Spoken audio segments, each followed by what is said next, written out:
Hi friends, welcome back. This is your Arul. சரி, வாங்க வீடியோக்குள்ளே போவோம். என்னடா சொல்கிற அப்படின்னு தானே கேட்குறீங்க? ஆமாங்க, நம்ம எதை பற்றி பேச போகிறோம்னு பார்த்தீங்கன்னா, நம்ம மல்லி சீரியலோட ரிவ்யூ பற்றி தாங்க பேச போகிறோம். நம்ம வெண்பா குட்டி ஏக்கத்தோடு இருக்காங்க. அவங்க ஏக்கத்துக்கு என்ன காரணம் உங்கள் எல்லாருக்குமே தெரியும். அவங்களோட நிலைமை என்ன அப்படின்ற பற்றி தான் பேச போகிறோம். என்னென்னு பார்த்தீங்கன்னா, நம்ம வெண்பா குட்டி வழக்கமாக ஜாலியாக துருத்துன்னு ஓடி விளையாட்டு சந்தோஷமாக ஹாப்பியாக இருப்பாங்க. பட் இப்போ அப்படி இல்லைங்க. ஏதோ லவ் ஃபெயிலியரான 3 வருஷம் லவ் ஃபெயிலியரான ஒரு பொண்ணு பர்ஃபார்மன்ஸ் பண்ணுவீங்களா, அந்த மாதிரி நம்ம வெண்பா குட்டி அவங்க அம்மா இல்லாதனால ஃபீல் பண்ணிட்டு இருக்காங்க. ஒழுங்காக சாப்பிட்றதுல, தூங்குறதுல, ஃபேஸை பார்த்தா டல்லாக வச்சுக்கிட்டு ரொம்ப சேடாக ஃபீல் பண்ணிட்டு ஒரு மாதிரியாக இருக்காங்க. இதை பார்க்குற விஜய்க்கும் மனசு ரொம்ப கஷ்டமாக இருக்குது. என்ன பண்ணுறது தெரியாமல் வெண்பா கிட்ட புலம்பிட்டு இருக்காரு. வெண்பா குட்டி, நான் அவங்க அம்மா உண்மையாக லவ் பண்ணிட்டேன் போல், அதனால தான் என்னை விட்டு போயிட்டா. அதனால தான் அவள் இடத்துல என்னால் யாரையும் வச்சு பார்த்துக்க முடியல. ஏன் மல்லியை கூட என்னால் வச்சு பார்த்துக்க முடியல. நான் மல்லிக்கு பல வார்னிங் கொடுத்தா, நான் மல்லி அதை கேட்காம என்ன லவ் பண்ணி இரிட்டேஷன் பண்ணான். உங்கள் அம்மாவுக்கு இருந்த இடத்துல வேறு யாரையும் வைக்க முடியாத ஒரே காரணத்தினால நான் மல்லியே தூக்கி போட்டுட்டேன். என் மேலே இருந்த கோவத்தில் தான் எல்லா கோவத்தையும் உன் மேலே காட்டு உன்னை தூக்கி எறிஞ்சிட்டா.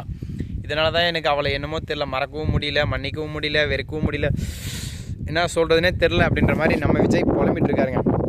இதெல்லாம் கேட்ட வெண்பா குட்டி, அட போதக்கரனாயே, நீ இப்படி தான் புலம்பிட்டே இருப்ப, என்னை தூங்குடுன்னு கவனம் தூங்கிடுறாங்க. இதுக்கப்புறம் என்ன நடக்குதுன்னா, வெண்பா குட்டியோட அத்தை வராங்க. மீன்ஸ் விஜயோட அக்கா. அவங்க வந்துட்டு பார்த்த உடனே நம்ம விஜய் கேட்குறாரு, என்னக்கா சர்ப்ரைஸு, ஜாலியா, ஓஹோ பில்கானா அப்படின்னு கேட்க, இதை கேட்ட அவங்க அதெல்லாம் சரிதான், எங்கே வெண்பா குட்டின்னு கேட்க, வெண்பா குட்டி மேலேருந்து கூப்பிட்டு வராரு. கூப்பிட்டு அந்த வெண்பா குட்டியில் பார்த்தீங்கன்னா ஃபேஸில் ஒரு ரியாக்ஷனே இல்லைங்க. ரொம்ப சேடாக ஃபீல் பண்ணுறாங்க. அவங்க ஃபேஸை பார்த்தா எனக்கே கஷ்டமாக இருக்குது. நானே நேராக போயிட்டு மல்லி விஜய் சேர்த்து வச்சிடலான்னு ஒரு முடிவில் இருக்கேன். பட் நீங்கள் என்ன சொல்கிறீங்கன்னு கமெண்ட் செக்ஷனில் கமெண்ட் பண்ணுங்கள். தம்பி, நீ என்னடா சொல்கிற? போய் மல்லி விஜய் சேர்த்துட்டுமா? டே பைத்தியக்காரா, மல்லி விஜய் சேர்க்கட்டுமா வேணாமா? சேர்ந்து மட்டும் நான் கேள்வி போகிறேன், பிரிச்சு விட்றேன். ஸோ என் தம்பி சொல்லிட்டான், 2 பேரும் பிரிச்சர் சொல்லி அவங்க வாழ்க்கையில் விளையாடுறதே எனக்கு வேலையாக போச்சுங்க. ஸோ அதனால் இவனை மாதிரி நான் கெட்டவன் கிடையாதுங்க, கேடு கெட்டவனும் கிடையாது. ஸோ அதனால் நான் எப்படியா சேர்த்து வைக்கணும் முடிவில் இருக்கேன். கவலைப்படாதீங்க, எப்படியா இன்னொரு 400 எபிசோடுக்குள்ளே சேர்த்து வச்சுறேன். நீங்கள் என்ன பாருங்களேன், இன்னும் 400 எபிசோட் முடிஞ்சால் சேர்த்து வைக்கிறேன். வேறு வழியே இல்லைனா அரவிந்த் கூட சேர்த்து வச்சிடறேன். நீங்கள் ஒன்றும் டென்ஷன் எடுத்துக்க வேண்டாம். அவன் மொத்தம் மல்லி யாராவது ஒருத்தர் கூட சேர்த்து வைக்கணும், அவ்வளோதானே. விஜய் ஆர் அரவிந்த் அப்படின்றத கமெண்ட் செக்ஷனில் கமெண்ட் பண்ணுங்கள். இப்படி ஒரு பக்கம் போயிட்டுருக்கேன்.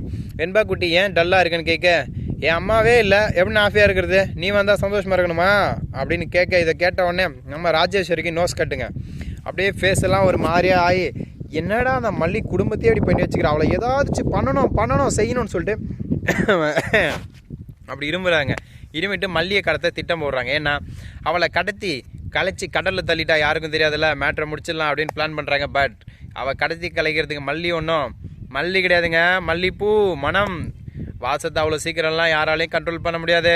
இதை நான் சொல்லுங்க, இந்த பைத்தியக்காரன் போன வீடியோவில் சொன்னேன், அதை நான் சுட்டு இப்போ சொல்கிறேன்.